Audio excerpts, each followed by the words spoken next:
बसंतपुर नामक एक छोटे से गांव में लता और घनश्याम नामक पति पत्नी अपने दो बच्चे पिंकी और चीकू के साथ एक छोटे से घर में रहते थे। घनश्याम सेठ धनीराम के यहाँ खेतों में मजदूरी का काम करता था और लता गांव के एक बंगले में खाना और साफ सफाई का काम करती थीं। दोनों पति पत्नी खूब मेहनत और मशक्कत करके अपने और अपने बच्चों का पेट भरते थे।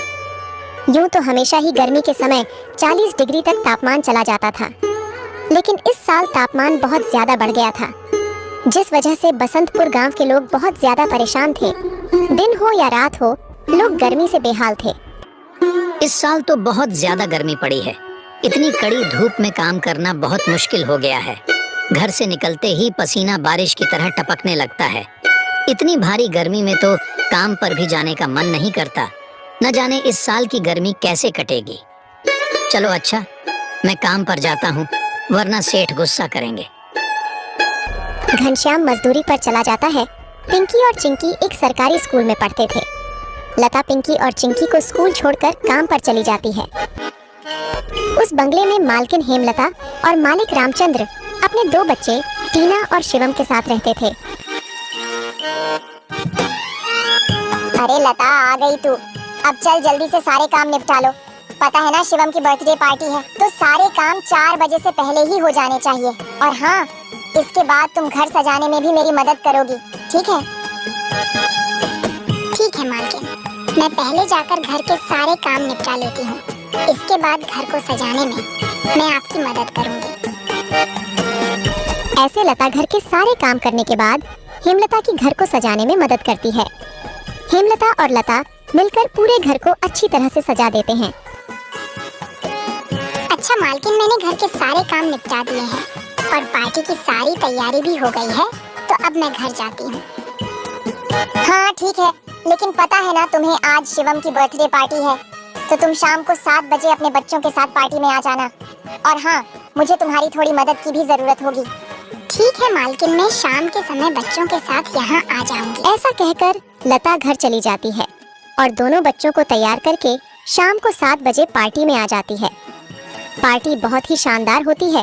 लता के बच्चे इतना बड़ा घर देखकर कहते हैं, अरे यार चिंकी, ये घर कितना बड़ा है और कितना सुंदर है। बाहर कितनी गर्मी है, फिर भी इनके घर के अंदर कितना ठंड लग रहा है। पिंकी और चिंकी की बातें शिवम सुन लेता है और वह उनसे कहता है, अरे ये घर ठंडा इसलिए लग रहा है क्योंकि हमारे घर में हर कमरे में एसी लगा हुआ है। ओह, मतलब कि एसी लगाने से घर बहुत ठंडा हो जाता है। दीदी, हम भी अपने पिताजी को अपने घर में एसी लगाने के लिए बोलते हैं ना, हमारे घर में भी बहुत ठंडा लगेगा। चलो बच्चों, इधर आओ, केक काटने का टाइम हो गया है। जब केक काटने लगता है तो पिंकी और चिंकी एसी की ठंडी ठंडी हवा खाते खाते शिवम के कमरे की तरफ चले जाते हैं और शिवम के कमरे के बाहर खड़े होकर एसी की ठंडी ठंडी हवा का मजा लेने लगते हैं। एसी की ठंडी ठंडी हवा खाते खाते वह दोनों कमरे के अंदर चले जाते हैं। दीदी, यह कमरा तो सबसे ठंडा है, इसमें कितनी ठंडक है। और दीदी, ये देखो, ये बिस्तर कितना सुंदर है, बिल्कुल मखमल जैसा। दोनों बेड पर बैठ जाते हैं और ठंडी ठंडी हवा का आनंद लेने लगते हैं। देखते ही देखते 15 मिनट बीत जाते हैं और आराम करते करते कब दोनों की आंख लग जाती है, उन्हें पता ही नहीं चलता। इतने ही देर में अचानक से शिवम की बहन टीना कमरे में आ जाती है। वह पिंकी और चिंकी दोनों को शिवम की बेड पर लेटा देखकर जोर से भड़कती है। ये दोनों मेरे कमरे में क्या कर रहे हैं? माँ इधर आओ, देखो ये दोनों मेरे बेड पर क्या कर रहे हैं। टीना की आवाज सुनकर हेमलता कमरे में आती है। तुम दोनों अभी के अभी मेरे बेड से उठो। पिंकी और चिंकी हेमलता की आवाज सुनकर जग जाते हैं। लता भी हेमलता की आवाज सुनकर भागी भागी चली आती है। क्या हुआ मालकिन? आपकी बहुत जोर से नीचे आवाज आ रही थी। क्या हुआ? ये पूछ, क्या नहीं हुआ? ये देख नहीं रही तू? तेरे बच्चों ने अपने गंदे मेले बदबूदार कपड़ों से मेरा पूरा बेड गंदा कर दिया। तेरे बच्चों ने एसी देखा नहीं कि सोने चले मेरे बेड पे। हद होती है यार।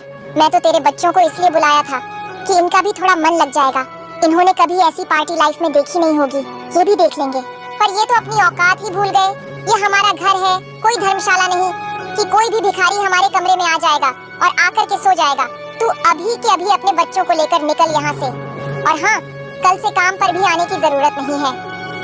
मालकिन ऐसा मत करो, मेरी बात तो सुनो। बच्चे नादान हैं। मैं वादा करती हूँ आगे से ऐसा दोबारा नहीं होगा। ये मेरी आखिरी भूल समझकर माफ कर दीजिए मालकिन। मुझे काम से मत निकालिए मालकिन। इस काम के सहारे तो मेरा घर चल रहा है। ये तेरी सर दर्द है। अब तू यहाँ पर काम नहीं कर सकती। अब तू अपने बच्चों को ले और यहाँ से निकाल। हेमलता लता और उसके बच्चों को घर से बाहर निकाल देती है और आगे से काम पर आने को भी मना कर देती है। अब लता के पास कोई काम नहीं था। घर का सारा भार अब घनश्याम के कंधों पर आ गया था। हे भगवान, आज तो खाना बनाने के लिए आटा भी नहीं है। अब मैं आटा कहाँ से लाऊं? मेरे पास तो अब और पैसे भी नहीं है। और जो तनख्वाह घनश्याम जी को मिली थी वह सब घर खर्चे में खत्म हो गए। मेरा क्या है, मैं तो पानी पीकर भी सो जाऊंगी, पर बच्चों को क्या? भूखे पेट इन्हें नींद कैसे आएगी? आ गए आप, घर में राशन खत्म हो गया है। आज खाने में कुछ नहीं बना है। कोई बात नहीं, खाना आज मैं अपने साथ लेकर आया हूँ। सेठ जी के यहाँ पर आज दावत थी तो उन्होंने कुछ खाना बच्चों के लिए भी भिजवा दिया है। ऐसे उस रात तो वह सभी खाना खाकर सो जाते हैं। अगली सुबह लता फिर से अपनी मालकिन हेमलता के घर जाती है और उससे थोड़े पैसे उधार मांगती है। मालकिन, मेरे घर में खाने के लिए एक अनाज का दाना भी नहीं है। कृपया आप मुझे थोड़े से पैसे उधार दे दीजिए। तुझे देने के लिए मेरे पास कोई पैसे वैसे नहीं है। मैंने तुझे पहले ही काम से निकाल दिया था, फिर तेरी यहाँ आने की हिम्मत कैसे हुई? जा निकल यहाँ से और आइंदा यहाँ पर अपनी शक्ल मत दिखाइयो। हेमलता की कड़वी बातें सुनकर लता घर वापस जाने लगती है। तभी उसे रास्ते में एक पोस्टर दिखाई देता है। उस पोस्टर को देखकर लता वहीं रुक जाती है। पकोड़े बनाने वाले की जरूरत है। अधिक जानकारी के लिए इस दिए गए नंबर पर कॉल करें। पकोड़े बनाने तो मुझे आता है। अगर यहाँ मेरी नौकरी लग जाए तो घर का खर्च चलाने के लिए कुछ पैसे आ जाएंगे। ऐसा सोचकर लता उस पते पर पहुँच जाती है।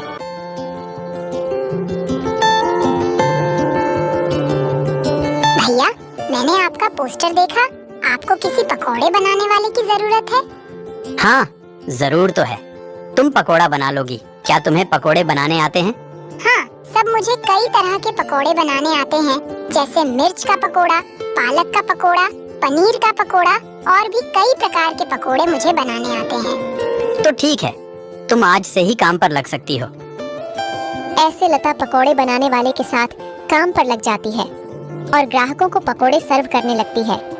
ऐसे ही शाम हो जाती है और रमेश के सारे पकोड़े बिक जाते हैं। चलो, आज तो सारे पकोड़े बिक गए। आज तो तुमने पकोड़े सिर्फ सर्वे किए हैं, लेकिन कल से तुम्हें पकोड़े बनाने भी होंगे। हाँ साहब, मैं बहुत ही स्वादिष्ट पकोड़े बनाना जानती हूँ। तो ठीक है, ये लो आज के काम के पैसे। 300 रुपए लेकर लता सबसे पहले राशन की दुकान पर जाती है और वहाँ से राशन का सामान खरीदकर घर आ जाती है। घर पहुंचकर लता सबसे पहले बच्चों के लिए खाना बनाती है और उनको परोसती है। चिंकी, पिंकी, आ जाओ, खाना खा लो। इतने में घनश्याम भी वहाँ आ जाता है और लता घनश्याम को अपने नए काम के बारे में बताती है। इस तरह सारे मिलकर खुशी खुशी खाना खाते हैं। अगली सुबह लता बच्चों को स्कूल छोड़कर वापस काम पर चली जाती है। दुकान पर पहुंचकर लता पकोड़े बनाती है। लता के बने हुए पकोड़े ग्राहकों को बहुत पसंद आते हैं। लता के बने हुए पकोड़े खाकर ग्राहक पकोड़े की बहुत तारीफ करते हैं। उनको आज के बनाए हुए पकोड़े कल से भी ज्यादा अच्छे लगे। रमेश भाई, तुम्हारे आज के पकोड़े का तो कोई जवाब ही नहीं। इससे स्वादिष्ट पकोड़े मैंने आज से पहले इस होटल में कभी नहीं खाए। आखिर आज ऐसा क्या मिलाया है इन पकोड़ों में जो इतने स्वादिष्ट बने हैं? आज तो मैं एक और प्लेट खाऊंगा। मेरे लिए एक एक्स्ट्रा प्लेट पकोड़े लगा दो।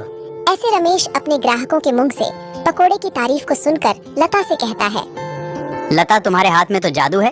तुम्हारे हाथों के बने पकोड़े खाकर ग्राहक एक एक एक्स्ट्रा प्लेट पकोड़े खा रहे हैं। तुमने तो कमाल ही कर दिया। आखिर ऐसा क्या मिलाया है इन पकोड़े में जो ग्राहक इतनी तारीफ कर रहे हैं? साहब जी, कुछ खास नहीं मिलाया है, बस थोड़े से नमक मिर्च मसाले बराबर मात्रा में डाले हैं, बस। ऐसे रमेश के आज के पकोड़े बहुत जल्द ही खत्म हो जाते हैं।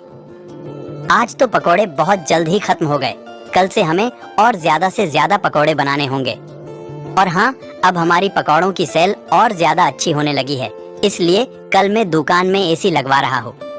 इससे ग्राहक भी एसी की ठंडी ठंडी हवा में पकोड़ों का मजा लेंगे और हमारे पकोड़े की सेल और ज्यादा बढ़ेगी।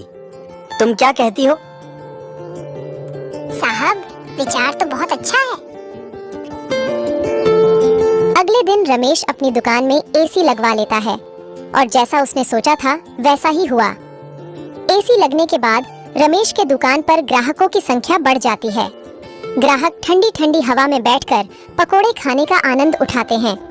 ऐसे रमेश के आज भी सारे पकोड़े बहुत जल्द ही बिक जाते हैं। शाम के समय जब लता घर वापस आती है और वह चिंकी और पिंकी को आपस में बातें करते हुए सुनती है। दीदी, उस दिन पार्टी में कितना मजा आ रहा था ना। कहाँ हम उस दिन एसी की ठंडी ठंडी हवा खा रहे थे और कहाँ आज हम इतनी गर्मी में बैठे हैं।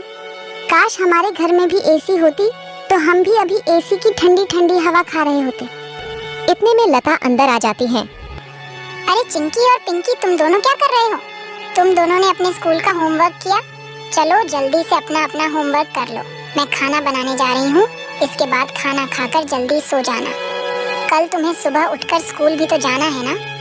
ठीक है माँ, हम स्कूल का काम करके आते हैं। ऐसे दिन बीतते जाते हैं और लता के हालात पहले से ठीक होते जाते हैं। ऐसे ही एक दिन सुबह लता काम पर जा रही होती है, तभी उसे भंगार की एक दुकान दिखती है। उसे दुकान पर कई सारे सामान थे, जैसे कूलर, पंखा, फ्रिज, एसी इत्यादि। लता का ध्यान उस दुकान में रखे पुराने एसी की तरफ जाता है। वह उसे बहुत पसंद आता है। वह उस दुकानदार से बोलती है, भैया, ये एसी का क्या दाम है? मात्र 10,000 रुपए की है। 10,000? ये तो बहुत ज्यादा है। ज्यादा नहीं, ये तो बहुत कम है। ये सेकंड हैंड एसी है। अगर नई एसी खरीदने जाओगी तो 30,000 से कम की नहीं आएगी। अच्छा ठीक है, पर ये सही से तो चलती है ना? हाँ, बिल्कुल सही से चलती है। अगर 6 महीने से पहले ये एसी बंद हो जाती है तो इसकी सारी रिपेयरिंग की सर्विस बिल्कुल फ्री होगी। ठीक है, लेकिन इसका सही सही दाम लगाओ। मैं इसके 8,000 दूंगी। अगर तुम्हें देनी है तो मुझे ये ऐसी 8,000 में दे दो। ठीक है, बताओ कहाँ लगानी है। लता उस आदमी को अपने घर लेकर आती है। वह आदमी लता के घर पहुंचकर एसी को लगा देता है। एसी चालू करते ही ठंडी ठंडी हवा घर में फैलने लगती है। बच्चे भी इस ठंडी ठंडी हवा का मजा उठाते हैं। वह दीदी, क्या मजा आ रहा है। एसी की ठंडी ठंडी हवा, ऐसा लग रहा है जैसे बर्फ की चादर ओढ़ ली है हमने। इतनी कड़ी गर्मी में ये ठंडी ठंडी हवा बर्फ की चादर जैसी लग रही है। घर में एसी के लगते ही बच्चे बहुत खुश हो जाते हैं। घनश्याम भी घर पर आ जाता है। ओह, आखिर तुमने बच्चों की इच्छा पूरी कर ही दी। कैसे ना करती भला, बच्चे तो आखिर मेरी जान है। इनसे बढ़कर मेरे लिए कुछ भी नहीं। एसी लग जाने की वजह से बच्चे बहुत खुश होते हैं और लता की कमाई भी अच्छी होने लगती है। लता के बने हुए पकौड़ों की वजह से रमेश के दुकान पर ग्राहकों की भीड़ लगी रहती थी। इससे रमेश खुश होकर लता की तनख्वाह बढ़ा देता है। थोड़े दिन बाद घनश्याम भी सेठ धनीराम के यहाँ मजदूरी छोड़कर लता के साथ पकोड़े बनाने लगता है। दोनों को रमेश काफी अच्छी सैलरी देता था, जिससे उनका घर खर्च काफी आसानी से चल जाता था। बच्चे पूरी गर्मी ऐसी की ठंडी ठंडी हवा में गुजरते हैं और इस तरह वह लोग अपना जीवन खुशी खुशी जीने लगते हैं।